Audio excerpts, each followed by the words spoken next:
Hey, there's a record little icon on the screen now and the grid went away. Oh man. Why should you be using external hard drives as a creative? Today, we are going to go over how I use external hard drives as a photographer, YouTuber, and small business owner, as well as my favorite hard drives that you can pick up for around $100.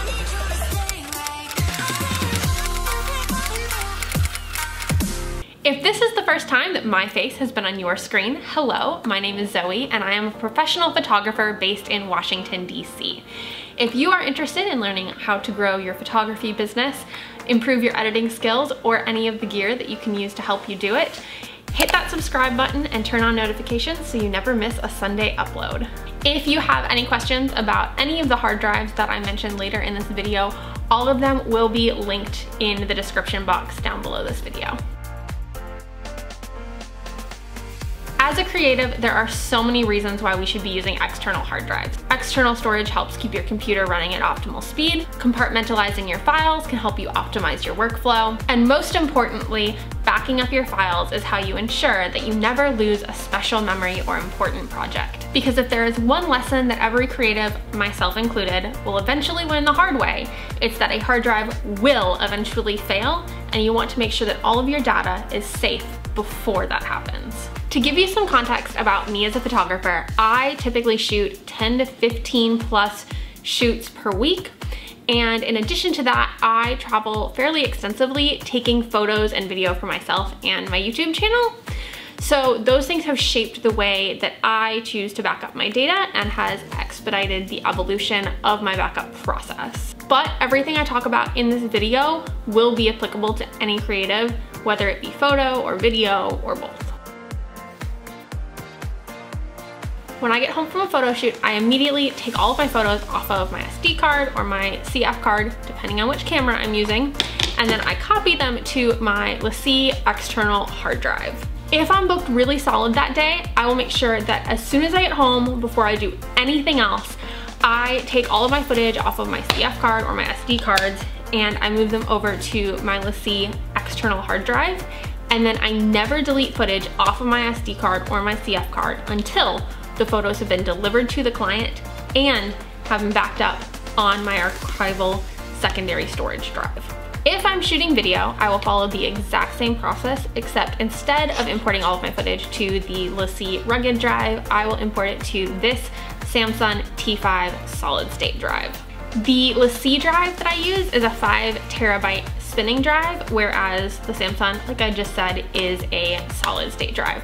So while the LaCie drive is perfect for any work that I'm doing in Lightroom or Photoshop, because while those programs are open, those photos are being held on local storage on my computer, I don't have to worry about the stress that editing is putting on these drives, even though this is where the photos are being held. Whereas with video, when I'm editing in Final Cut Pro, I really need to make sure that that footage is on a solid state drive.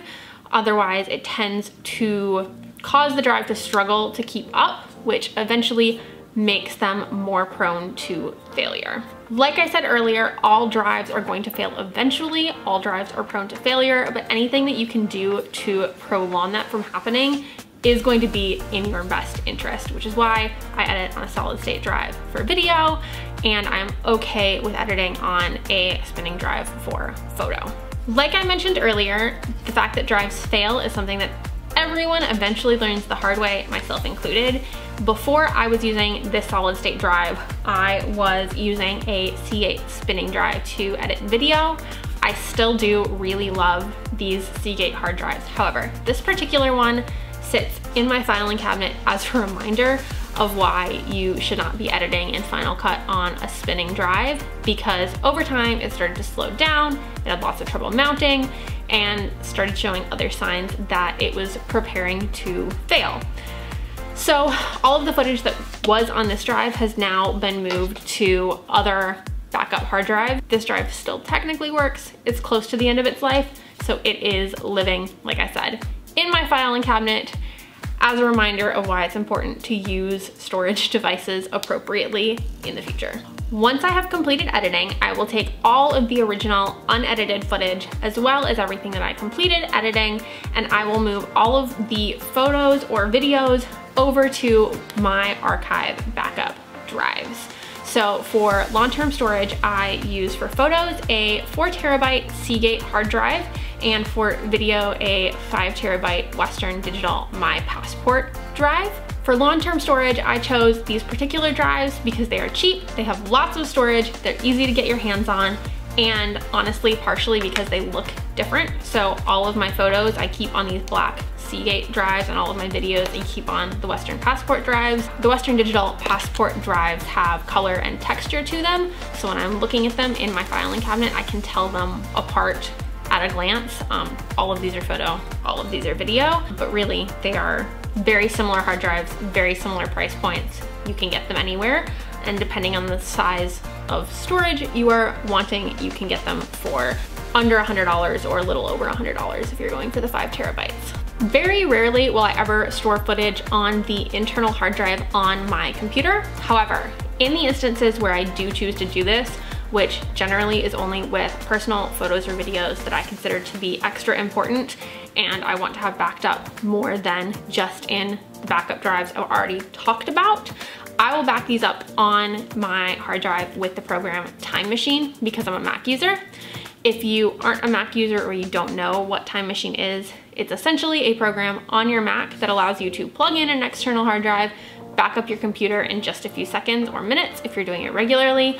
And for that, I use this 1 terabyte Seagate hard drive. My Mac only has a 500 gigabyte solid state drive in my computer, so 1 terabyte is more than enough to back up literally everything that I had ever put on that computer, especially considering I do all of my creative work on external drives anyway. So at the moment, I am only using like 11 gigabytes of the internal hard drive on my computer. So the LaCie drive is a hard drive that I will take with me on location. It has an extensive warranty should anything ever happen to it. It's drop, crush, and water resistant. As a Mac user, I love that this drive has the option of being USB-C to USB-C. If you are a PC user or an older Mac user, you can do USB-C to regular USB, and the convenience of that as someone with a MacBook Pro is super, super nice. And while I personally have, for obvious reasons, not tested the drop, crush, and water resistant features on this hard drive, it makes me feel a lot better knowing that technically it is crush proof up to 1 ton and drop proof up to 5 feet. Obviously, not gonna drop it, not gonna try and run it over with my car, but things that are nice to know is something that I'm literally carrying with me in a backpack every single day, because while this is still a spinning drive, it does have moving parts.